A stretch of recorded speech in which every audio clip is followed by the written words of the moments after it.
melanjutkan pengajian kitab At-Tuhfah Al-Mursalah, yaitu kitab yang membahas tentang ajaran martabat 7 ya. Ajaran martabat 7 ya, saya ulang supaya paham sejarahnya ya. Ajaran martabat 7 ini ajaran yang paling populer ya, selama 3 abad. Jadi tidak sebentar waktunya. Dari abad 17, 18, 19.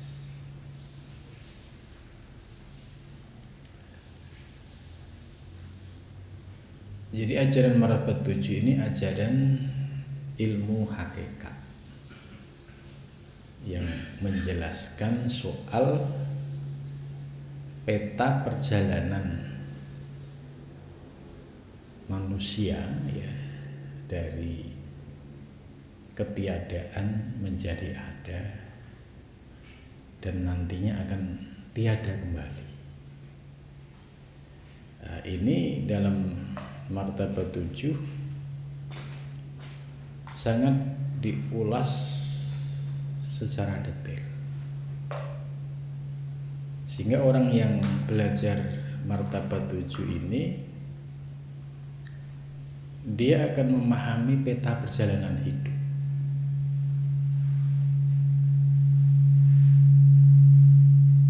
Ya, kita mau kemana?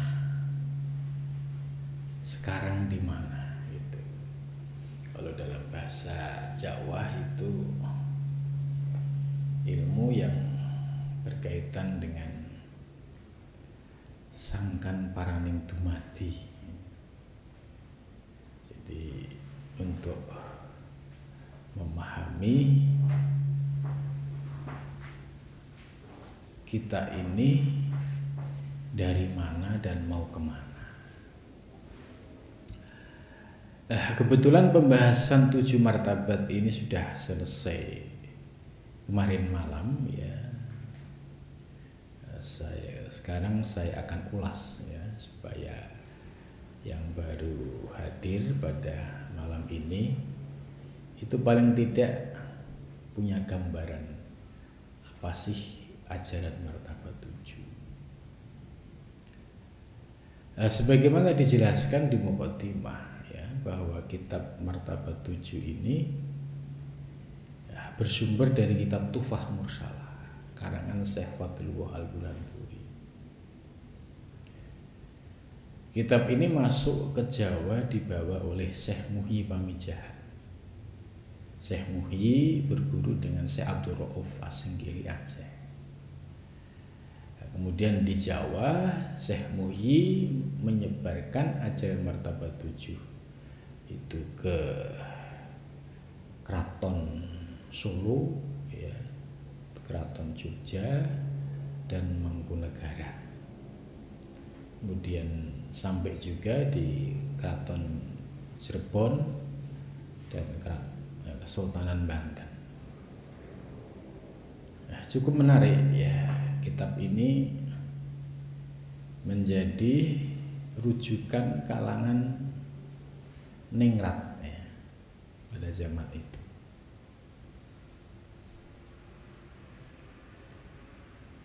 Kenapa mereka tertarik dengan ajaran martabat 7 ini ya? Karena dengan ajaran martabat 7 ini ya, zaman itu dalam konteks ya penjajahan ya, hampir 3 abad ya, 3 abad Belanda itu merasakan kesulitan melumpuhkan Nusantara.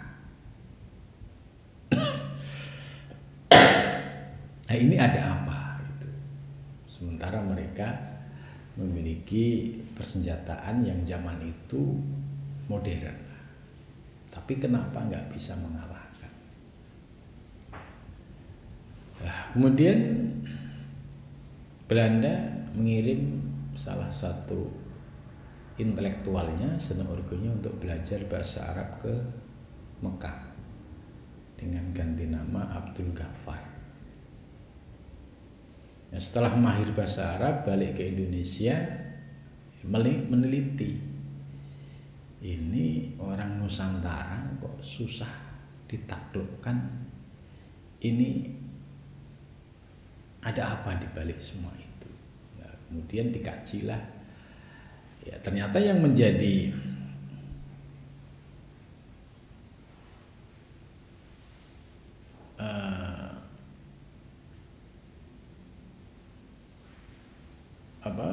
kekuatan rakyat Nusantara ya karena ajaran-ajaran tasawuf dan tarekat ini.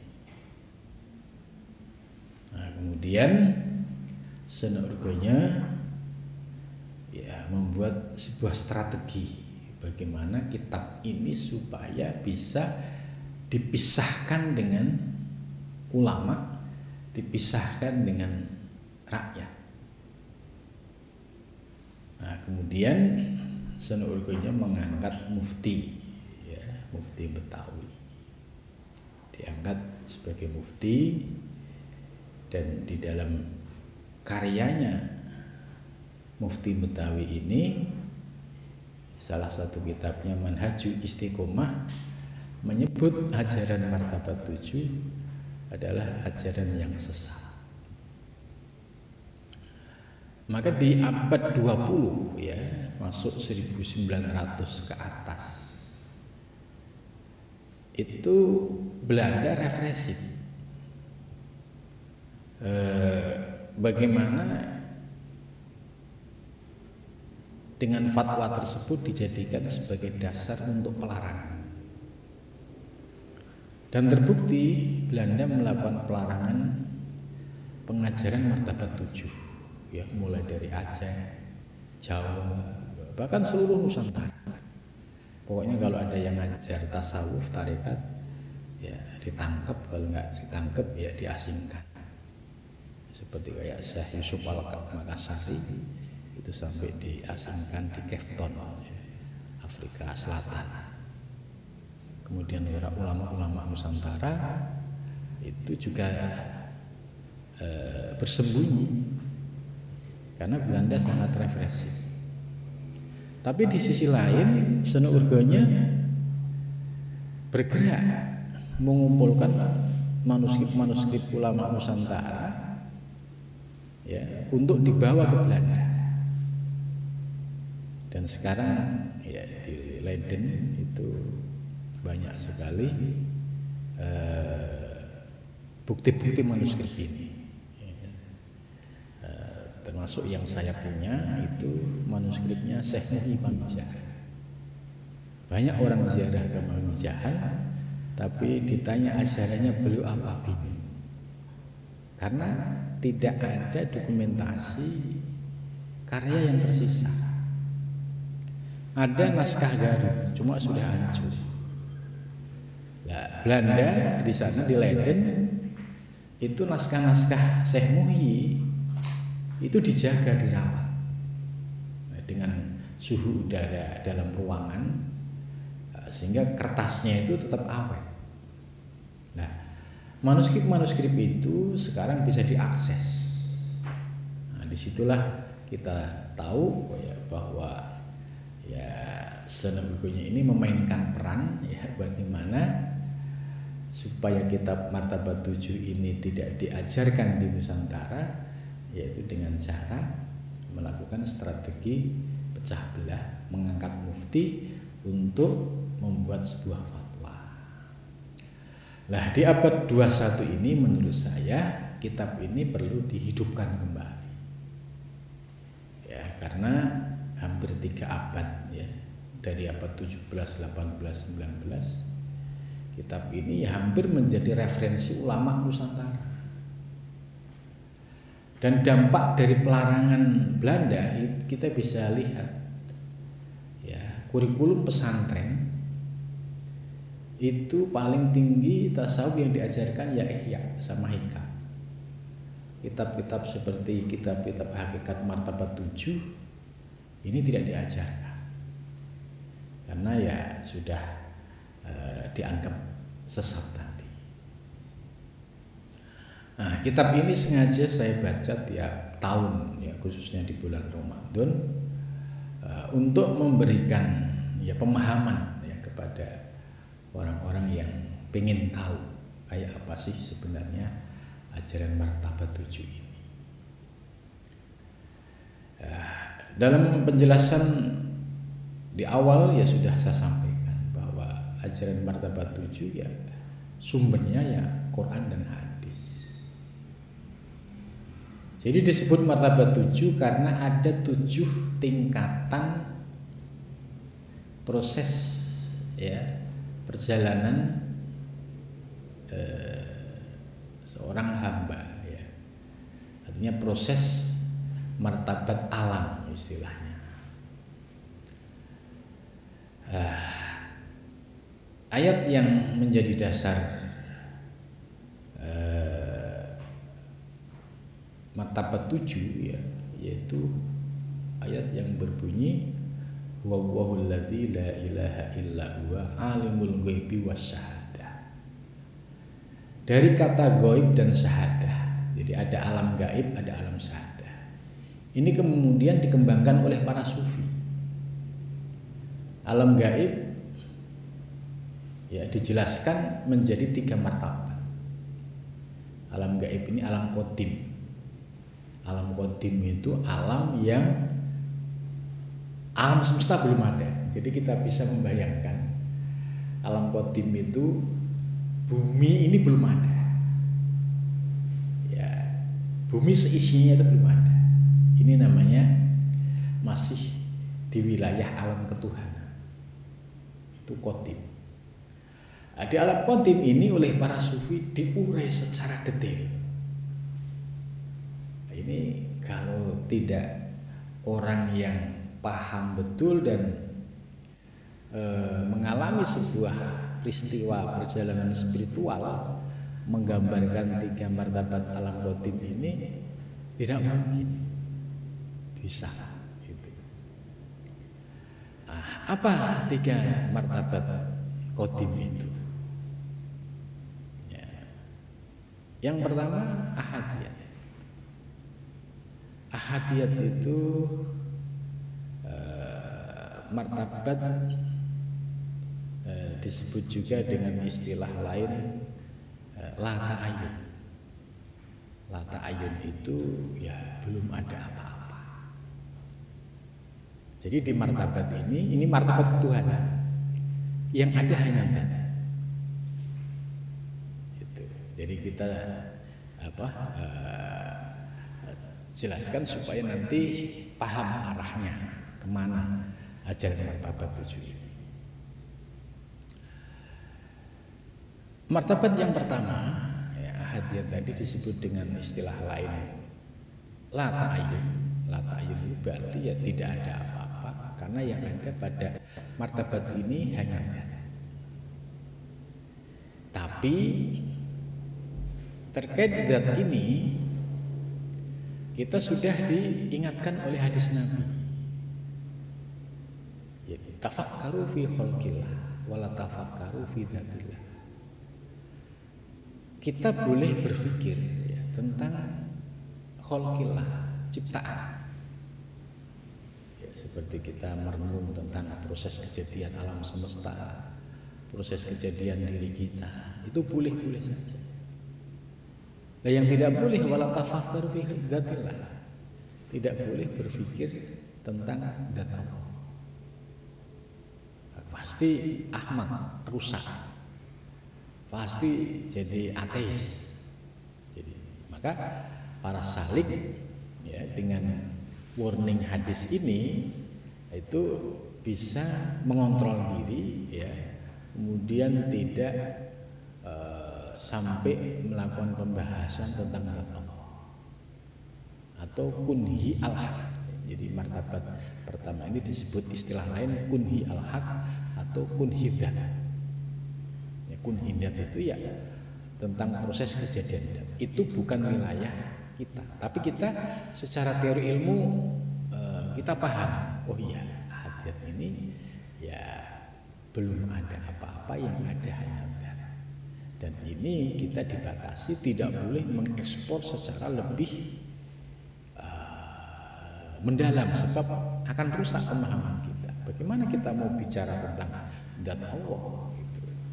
Maka hadis Nabi tadi menjadi rujukan kita, oh ini bukan wilayah kita. Jadi tidak boleh untuk dibahas ya. Pasti ahmak, pasti rusak. Pemahamannya pasti rusak. Itu. Kemudian yang kedua, martabat wahdah. Martabat wahdah ini martabat sebagai tajalli atau proses yang kedua. Kalau di martabat pertama yang ada hanya zat ya. Martabat kedua yang ada zat dan sifat. Jadi sudah ada zat dan sifat. Martabat kedua juga disebut sebagai martabat ta'ayun awal. Ta'ayun awal itu proses kejadian awal. Nah, di ta'ayun awal ini ya disebut ya sebagai martabat hakikat Muhammad. Hakikat Muhammad. Atau istilah lain disebut juga sebagai martabat Nur Muhammad. Nah, dasarnya apa? Ya, dasarnya ada beberapa hadis ya, salah satu yang diriwayatkan oleh Jabir. Rasulullah bersabda, awwalu ma khalaqallahu nurun nabiyyika ya Jabir. Pertama kali yang diciptakan oleh Allah itu Nur Muhammad. Itu. Kemudian wa khuliqal alam min nurihi. Wa khuliqal asya atau alam min nurihi. Ya. Alam semesta itu diciptakan dari bias Nur Muhammad. Gitu. Wa anta min tilkal asya, dan dirimu itu bagian dari alam itu. Jadi artinya andai tidak ada Nur Muhammad, niscaya tidak ada alam semesta.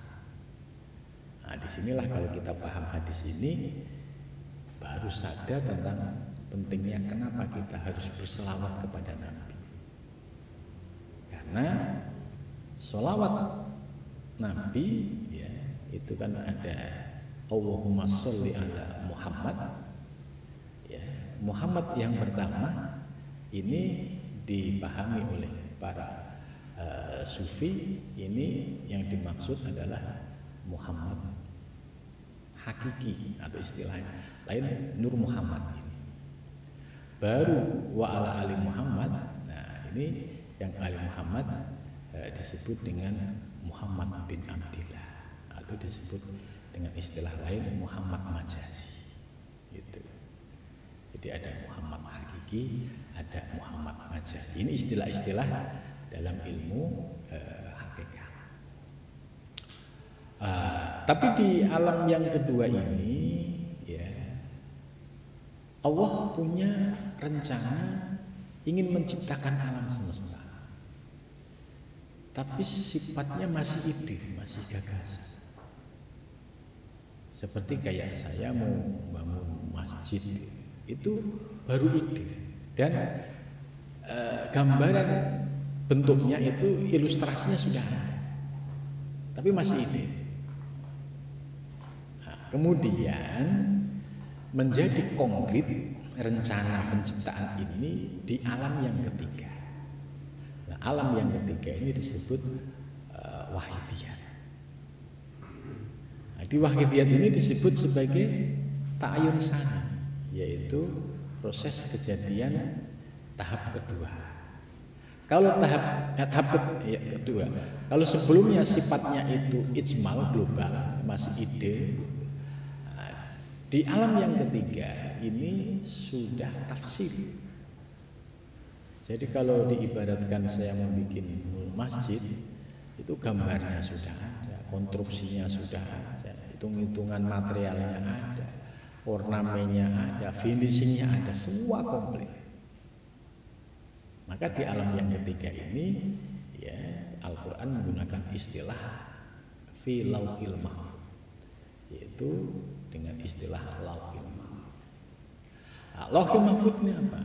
Lauhil mahfuz ini grand design alam semesta, rencana penciptaan alam semesta oleh Allah ini sudah dirancang, diputuskan secara detail gitu.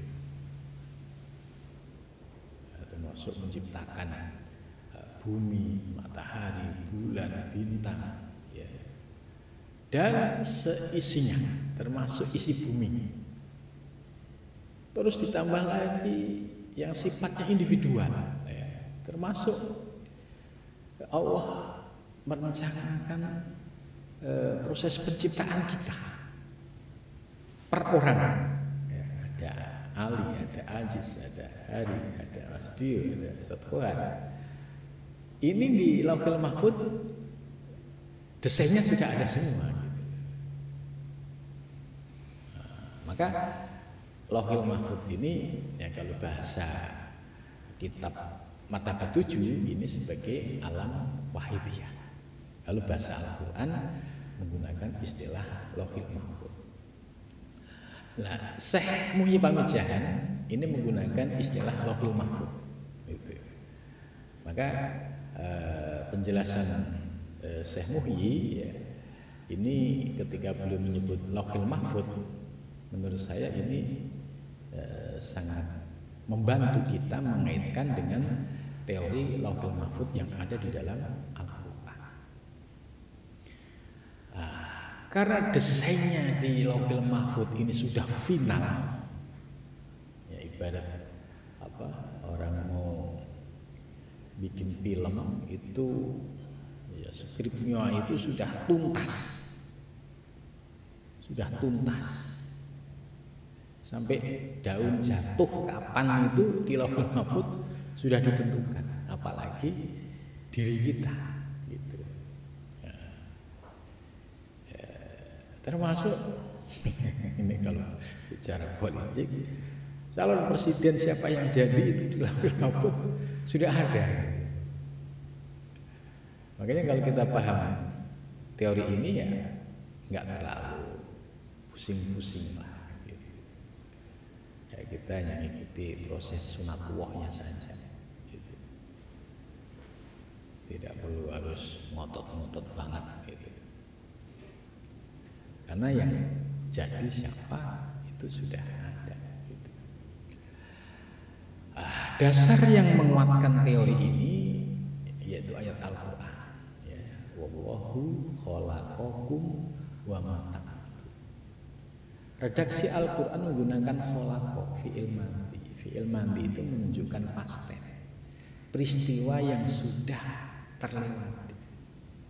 Ayat ini menjelaskan Allah telah menciptakan. Berarti kalau yang baca ayat ini saya, Ali, berarti Allah telah menciptakanmu. Berarti desain perencanaan Allah ingin membuat makhluk yang namanya Ali ya, itu di Lauhil Mahfuz filenya sudah komplit, sudah tuntas, perjalanan hidupnya, kemudian semua sudah tuntas gitu. Maka redaksi Al-Quran, oh iya semua telah diciptakan, telah didesain. Wa ma ta'malun, dan apa yang akan kamu kerjakan. Dan apa yang akan kamu kerjakan. Berarti apa? Apa yang akan dikerjakan oleh seluruh makhluk di alam semesta ini itu sudah by design oleh Allah Subhanahu wa taala. Jadi enggak ada yang keluar sedikit pun dari perencanaan. Jadi enggak ada yang keluar. Jadi nggak ada juga yang salah. Namun demikian, ya, nanti ada istilahnya etika syariat itu sebagai aspek lahiriahnya, kemudian aspek batiniahnya itu disebut hakikat. Nah, ini nanti yang akan menjadi titik krusial ya di dalam prakteknya. Sebab kalau hanya paham hakikat tok ya, terus salah pemahaman, salah praktek, ini juga menjadi bumerang juga. Contoh misalnya, wah semua hidup saya kan sudah ditetapkan oleh Allah pada zaman azali. Iya betul. Saya kerja nggak kerja, kalau Allah menghendaki saya kaya ya kaya. Nah, ini pemahaman, ilmunya benar bahwa semua sudah ditentukan oleh Allah. Tapi pemahamannya ya saya kerja nggak kerja, kalau Allah menghendaki saya kaya ya kaya. Ini yang salah. Ini jatuh pada pemahaman yaitu kelompok yang dia ini disebut dengan kelompok falalisme, yaitu orang yang bersandar diri kepada Allah secara total ya, tapi tidak menyadari makomnya itu ya, Jabariyah. Kelompok-kelompok ini yang zaman Nabi sudah dikritik. Mereka hanya zikir, tidak mau melakukan aktivitas duniawi. Sampai Nabi menyampaikan rezeki itu nggak bakal turun dari langit. Nah, jadi satu sisi dia berpaham tentang Lauhil Mahfuz, tapi dalam prakteknya dia terjebak pada Jabariyah. Ada juga yang terjebak dengan Mu'tazilah. Mu'tazilah itu lebih mengedepankan akal. Contoh, kalau pengen sukses ya harus kerja keras. Ini benar kalimatnya. Tapi banyak orang yang sudah kerja keras tidak kaya banyak. Gitu. Nah ini harus diluruskan. Nah, i'tiqad yang paling ya selaras dan sahih itu ya i'tiqad ya Asy'ariyah. Ya kita tahu ya di zaman azali sudah ditentukan semua ketetapan hidup ini. Tapi sedetik yang akan datang kan dirahasiakan oleh Allah. Nah, karena sedetik yang akan datang dirahasiakan, tugas kita usaha dan ikhtiar. Hasilnya kita pasrahkan kepada Allah. Nah ini yang soheh ya, di antara yang Jabariyah, Mu'tazilah, ya, kemudian Qadariyah itu. Nah, maka kalau kita berpegang pada Asy'ariyah, ya kita ya bekerja karena sedetik yang akan datang kita nggak tahu. Kita juga nggak boleh mendahului takdir. Namanya orang sok tahu kalau mendahului takdir gitu. Nah, maka dengan berpegang pada Asy'ariyah ya kita sportif, kerja keras oke, cuma harus kita sandarkan dan kembalikan kepada Allah. Andai diberikan kesuksesan ya alhamdulillah, berarti ya sesuai dengan kehendak Allah. Andai belum, berarti ya ini pasti ada prosesnya, ada hikmahnya. Nah, kita disuruh sabar. Itu. Nah, dengan i'tiqad Asy'ariyah kita dapat sukses, bisa bersyukur, kalau belum ya bersabar. Itu. Nah, kembali ke teori martabat 7 yang pertama tadi, yang gaib itu dibagi menjadi 3, ahadiyat, wahdat, wahidiyah. Nah, ini sifatnya qadim. Qadim ini ya azali, azali ini ya alam semesta belum ada. Baru setelah itu ya, Allah menyampaikan inni ja'ilun fil ardi khalifah di Al-Qur'an. Aku ingin menciptakan khalifah di muka bumi.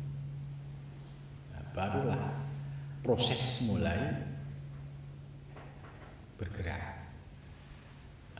Sekalipun malaikat protes, taj'alu fiha may yufsidu wa yasfiku dima, terus apakah engkau juga akan membuat orang yang merusak dan menumpahkan darah?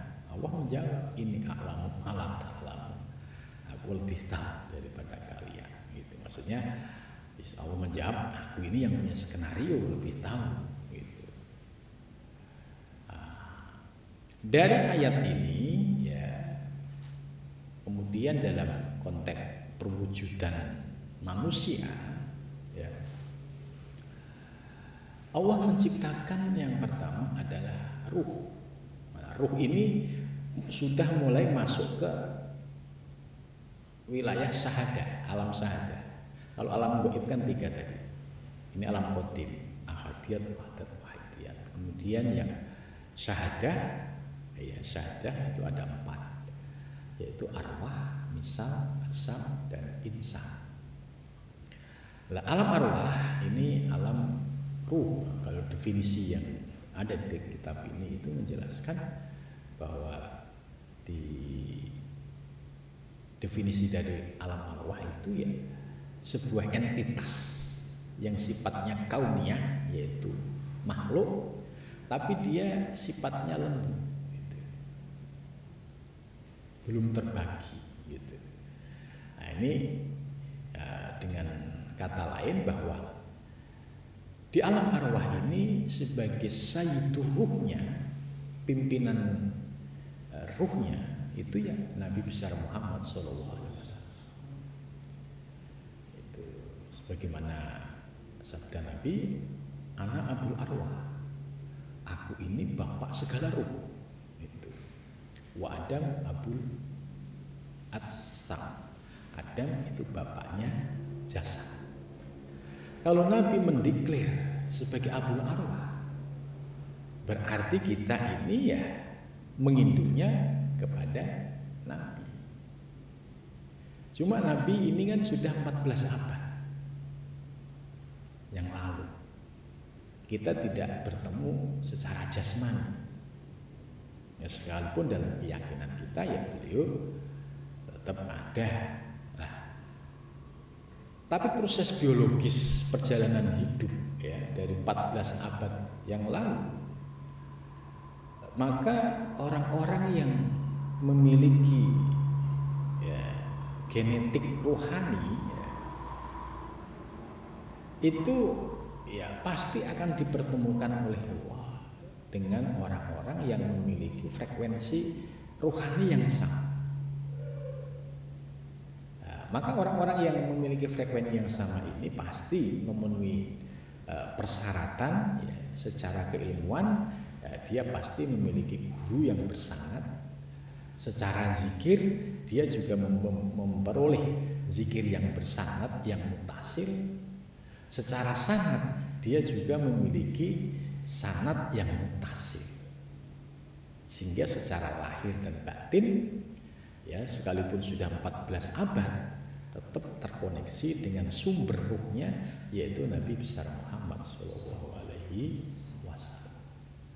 Nah, ketika di alam ruh kita ini sudah dihitop oleh Allah.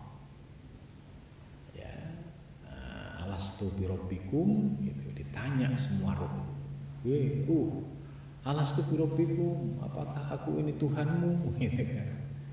Qalu bala sayyidnya. Qalu, semua ruh menjawab. Ya, termasuk ruh kita juga. Cuma kita lupa kan. Bala sayyidnya, jih Gusti, kami telah menyaksikan. Jawaban bala syahidnya ini membuktikan bahwa semua ruh sudah menyaksikan Allah. Dengan kata lain, semua ruh sudah makrifah, sudah mengenal, sudah bertauhid kepada Allah. Lah kenapa semua ruh kok harus mengalami proses ini? Ya, di ayat berikutnya dijawab, supaya nanti ketika ditanya di yaumul kiamah nggak ngeles.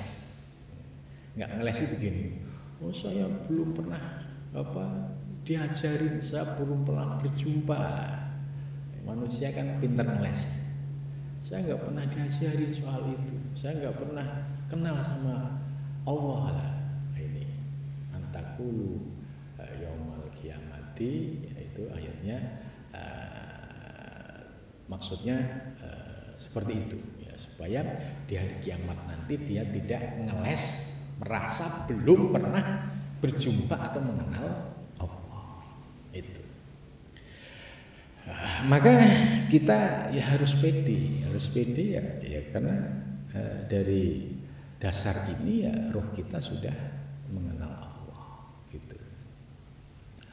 Ini di alam arwah. Kemudian tahap berikutnya di alam misal. Alam misal ini proses kejadian fisik kita. Ya, fisik kita gembleger ini kan kalau kita urut-urut ya prosesnya itu kan dari saripati tanah, kemudian berproses menjadi sperma, nutfah, berproses lagi setelah terjadi pernikahan ya sperma ya, sel sperma itu kan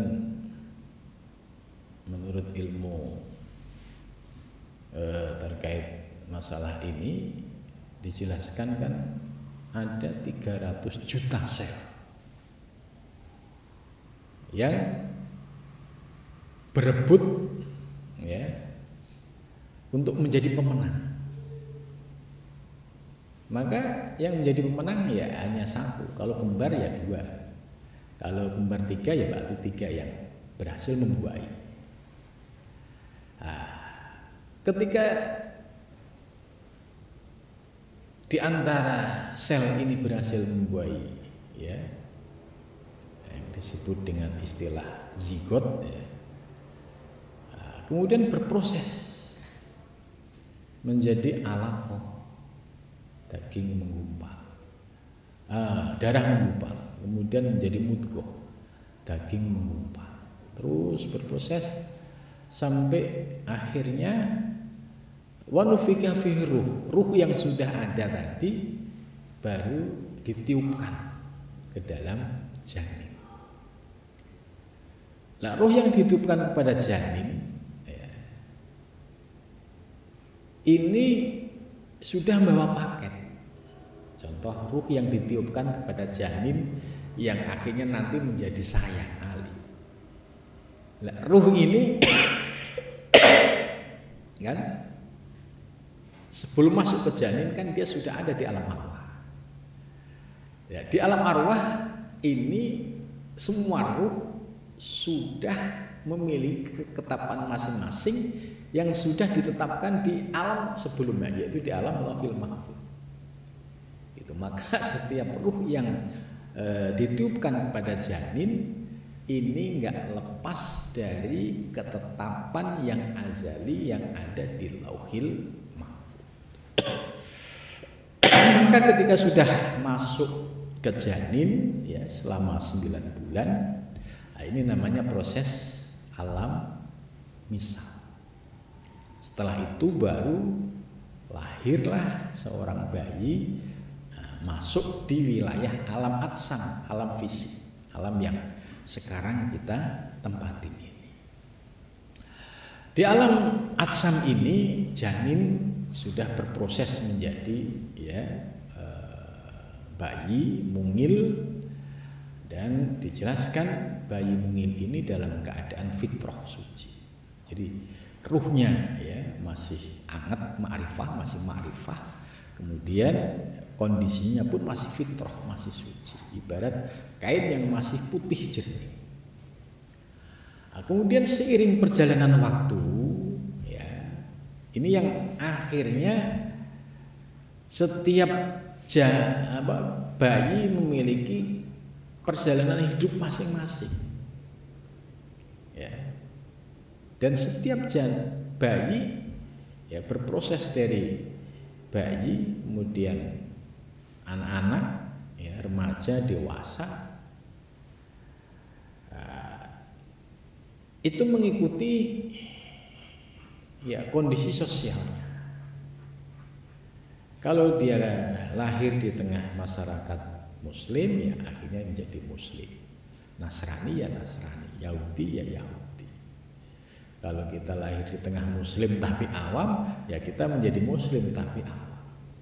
Tapi kalau kita lahir di kalangan komunitas ahli thariqah, ya kita akan diberikan pencerahan kesadaran tentang hakikat diri kita ini.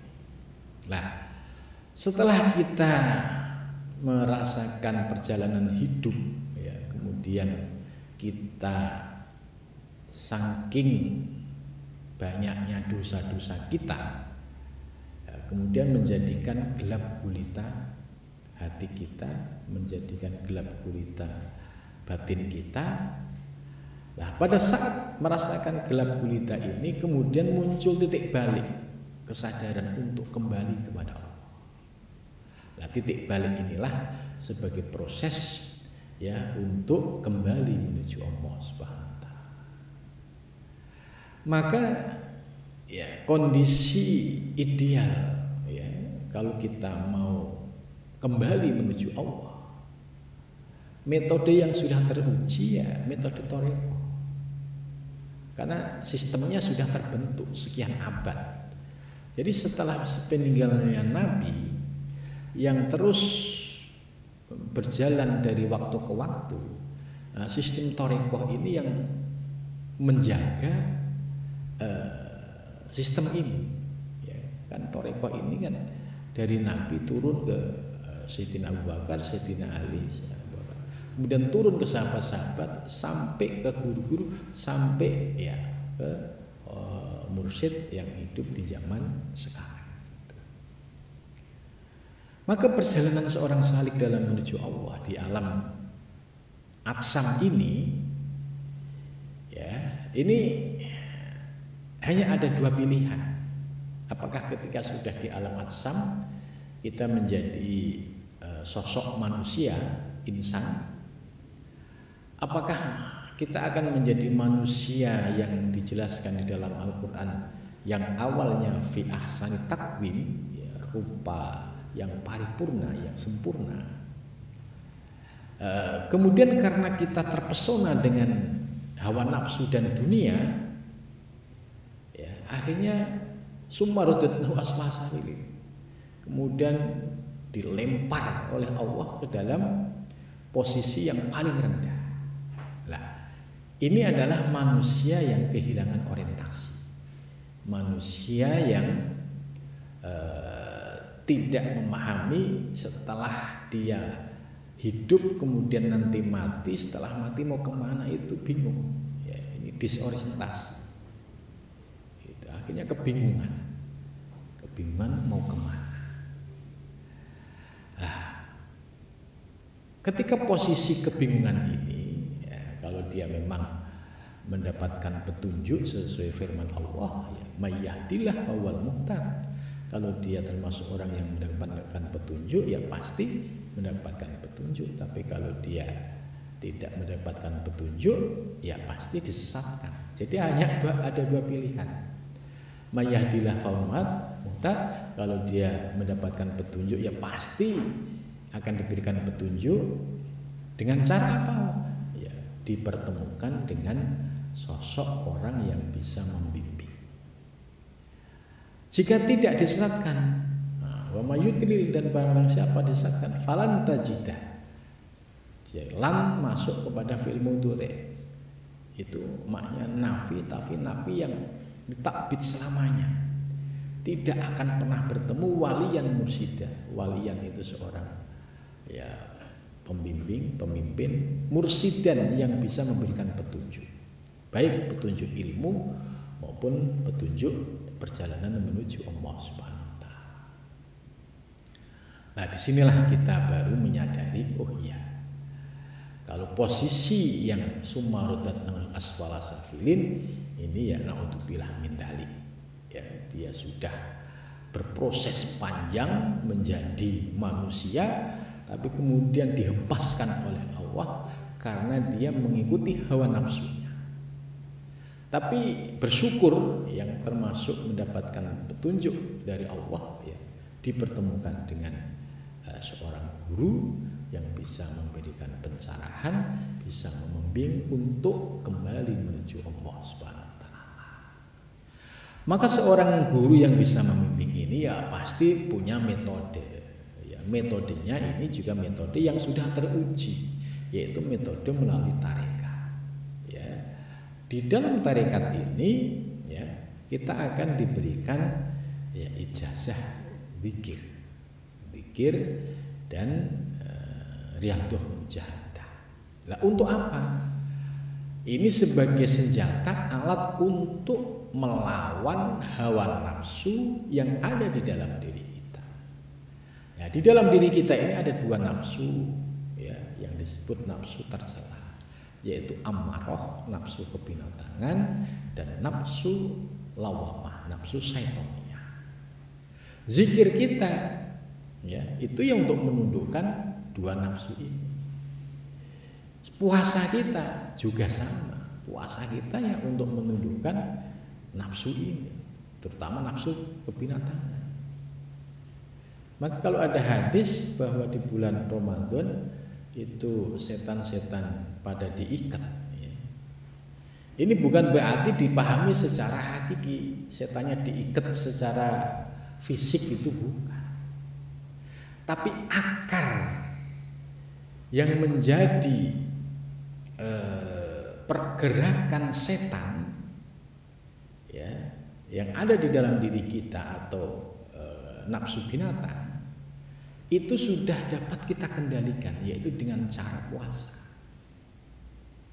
Nah, maka puasa ini sama saja kita telah mengikat pergerakan hawa nafsu supaya tidak menguasai diri kita. Nah, kita bisa buktikan ketika seseorang lapar ya, jam 9, 10 gitu, bisa diuji, dites, dipancing emosinya. Karena perutnya lapar, nggak ada perlawanan. Itu. Ya, dikatain apa aja ya diem aja karena perutnya lapar. Itu. Ini yang disebut bahwa setan itu dibelenggu ini ya dengan lapar ini. Tapi bagi orang yang nggak puasa, ya dia nggak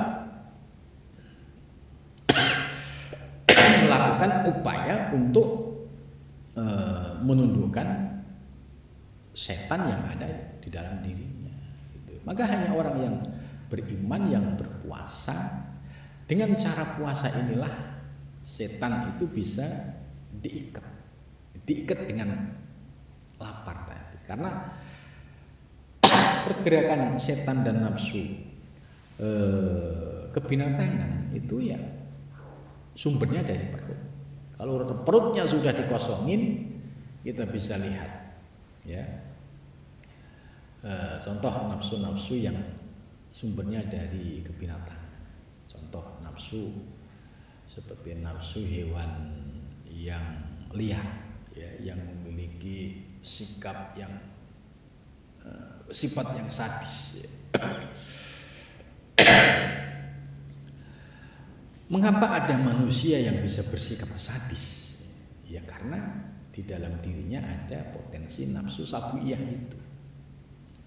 Tapi ketika perutnya lapar, ya, disuruh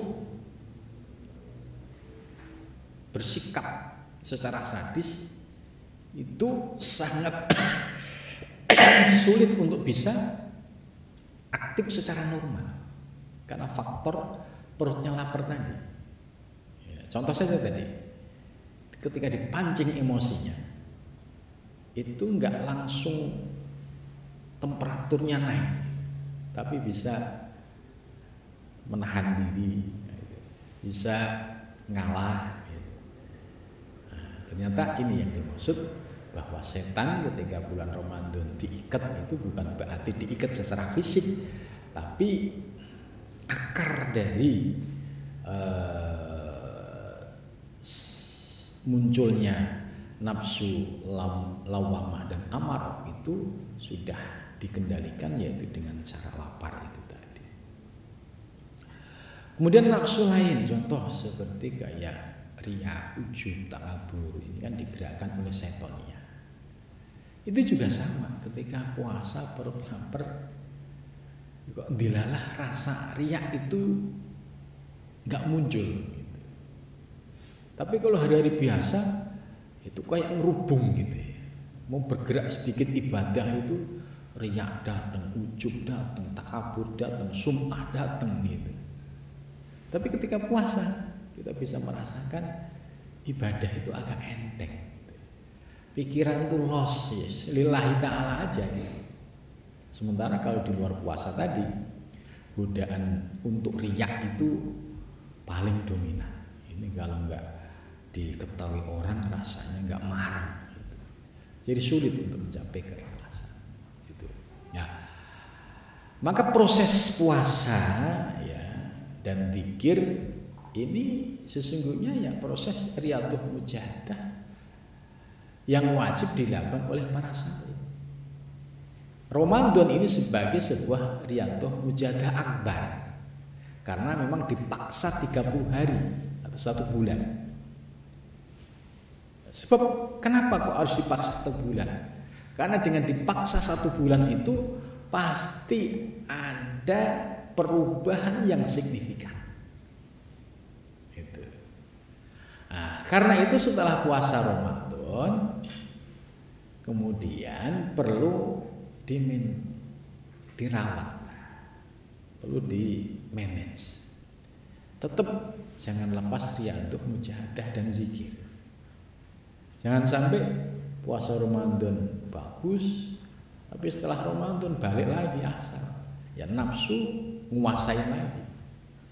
Gitu. Maka harus ada upaya ya maintenance lah kalau bahasa perusahaan itu, yaitu dengan puasa Syawal, puasa Senin Kemis, gitu. Supaya nafsu ini nggak los lagi, nggak kebalik asal lagi.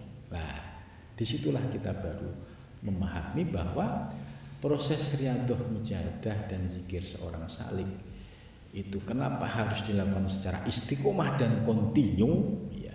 Sampai kapan? Ya sampai ila akhiril hayat ya, sampai akhir perjalanan hidup kita.